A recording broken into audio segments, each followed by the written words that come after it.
What is going on, everybody? My name is Alex Freeberg, and today we are doing a head-to-head comparison between the Parnis Submariner and the Invicta Pro Diver. As you can see, these are both Rolex Submariner Homages. I have had this one longer than I have this one. I just got this one not too long ago, and with the sole purpose of I wanted to do a video on it. It was very cheap. Got it on Amazon Prime Day, and it was $56. And so I wanted to compare these two, and I thought you guys would also be interested. I've owned this one for a few months now, almost 3 months. I'm going to do a 3-month update on this watch. You'll get a little taste of what I think about it in this video. But I'm just going to go, this is not going to be a structured video. I'm just going to kind of talk about the main things like the dial and the bezel and the build quality, all that stuff. To kind of give you a general overview. Some people go super in depth. I just don't. I never watch those videos. I skip to like the highlights and skip around because I don't like them. So I just want to go super high level and kind of give you my thoughts. So first things first is let's look at the dial. How close of an homage is it? I actually think the Parnis does a better job mimicking, a Rolex. So just because of look at these markers, all these markers are very similar to a Rolex. The ones on the Invicta, they're first off, they're kind of more of a yellowish green, which is different. But the lines of text is obviously better with the Invicta. Parnis just has the automatic. But I genuinely, when I look at these, I like how the Parnis looks better than the Invicta. And the Invicta, I guess you could make the argument, but in my mind, this one is closer to what the Rolex looks like. In my mind, at least. I may be wrong, but very similar. Very similar looks. They just pull it off in a different way. The bezel is nicer. This is a ceramic bezel. The bezel is nicer. It shines fuller, and it's much more legible if you do it like this. I mean, look at the Parnis compared to the Invicta. Up at the top, it's just on this side it's kind of faded, kind of a bronzes yellow. This one shines very bright, very legible, very easy to read. So let's think about the movements real quick. This Parnis has a Miyota 8215. The Invicta has a Seiko NH35A, and I'll give you a little look at that one in the Invicta real quick because this one has a display back. Obviously, the Seiko is going to be much better. Not by a ton. The 35A is a workhorse. It's reliable. Everyone knows it. The Miyota is a budget movement from Japan. And they're very cheap to manufacture, very cheap to put in watches. So what can you say? Obviously this gets ahead, but I mean, this one still has hacking, hand winding, it's reliable. It's quite accurate. So, of course the Invicta wins on this one, but not by a ton. It is what it is.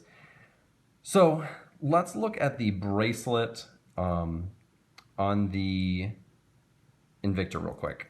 So if you can tell, it has these polished center links and these brushed end links, and they have push pins.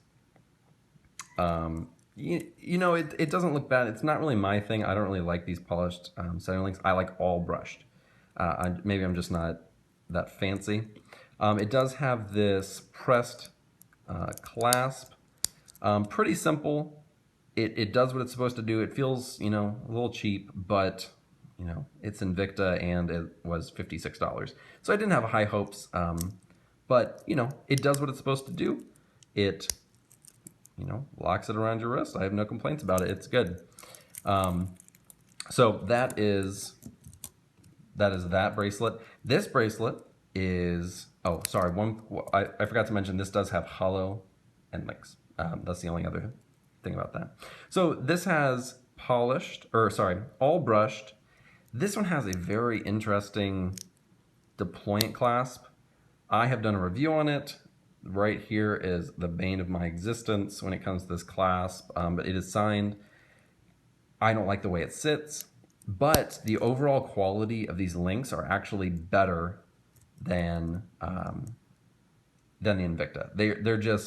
They're solid. They're beefy. They have they're screw-in links. I really like that, and they have solid end links. So overall, it's actually you wouldn't think that this would be as good, given that it's a kind of a you would think it'd be lower quality. In my eyes, I thought it would be, but I actually think they're just about the same. This one has things I don't like about it. This one has things that I do not like about it.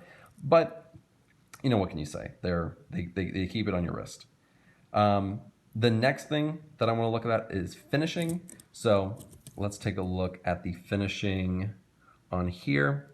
It has that polished side. Excuse my smudginess. Has the brushed. See if I can kind of zoom in on that. Has this brushed right here, and it plays nicely with the bracelet. They kind of go together. There's a clear distinction. The brushing is not fantastic. It does have some. It's not super smooth. Somewhat sharp edges right here on the corner, and under here, underneath the bezel, you can kind of see some scratching. That was not me. That was just how it was. So, the finishing is pretty good. Not excellent, but not bad. The finishing on here, I think, is actually about the same. I don't really like. I guess I'm being a little bit biased, but I don't like these polished center links. I don't think it flows well with how this is finished. So it has the polished sides, just like a Rolex Submariner. It has this Invicta logo, which everyone under the moon, at least who I know, does not like it, and I don't either. There's a little piece of plastic that was still under there. I don't like it. It takes many knocks because they just print this Invicta logo everywhere. Everywhere you look, it is there. So the finishing is good. They're comparable.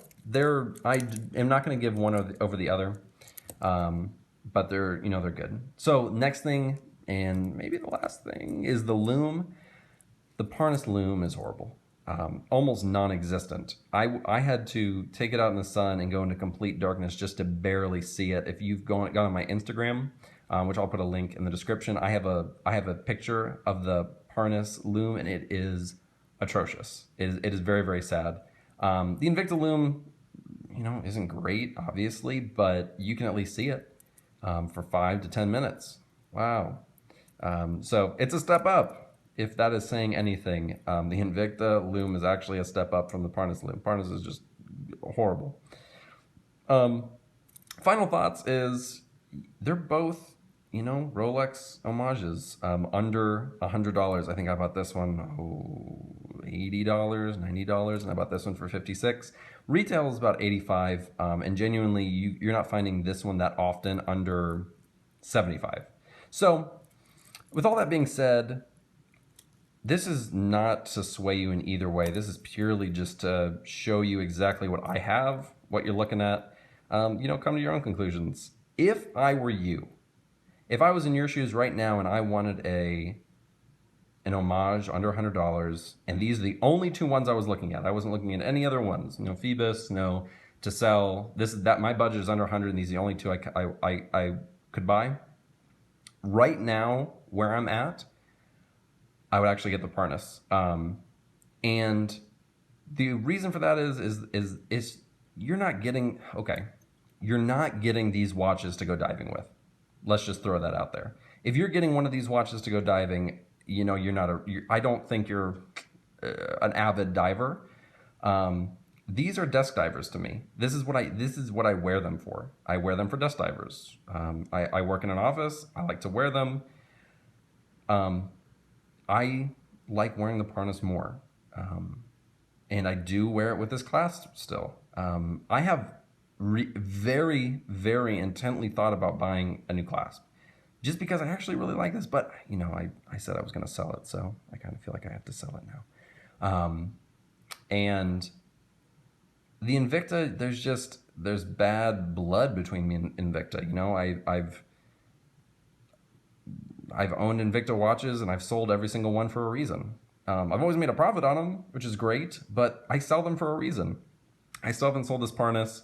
I really do like the look of it.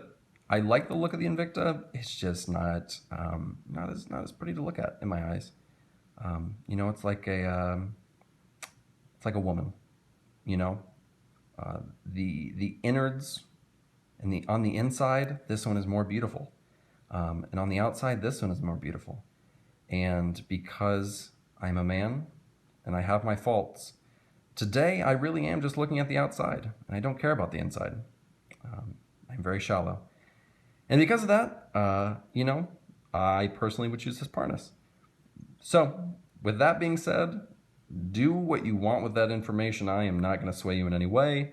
I'm not telling you to get this over this. I'm not telling you to get this over this. You know, this one has some water resistance. Who knows if it's actually true? I would and will never take this one diving or, God forbid, in the rain. You never know. I've heard so many bad stories about these getting water under them from rain. They claim 200 meters of water resistance. I didn't even talk about that in the video.